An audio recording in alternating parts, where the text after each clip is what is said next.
Idiniklara ng Sangguniang Bayan ng Capas Tarlac si Lieutenant Colonel Owen Avenido, Commander ng Camp Ernesto Ravina Air Base o SERAB, bilang persona non grata matapos ang magkakaisang boto ng konseho.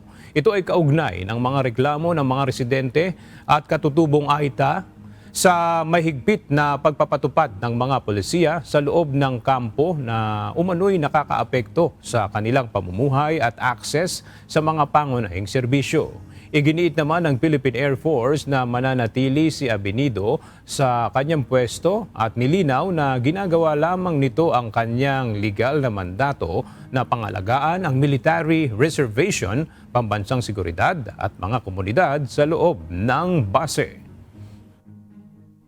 Respectfully requesting the appropriate authorities of the Armed Forces of the Philippines and the Philippine Air Force to relieve her from her present assignment as Commander of Camp Ernesto Ravina Air Base. Yung Philippine Air Force po, we will be reviewing the specifics of these allegations.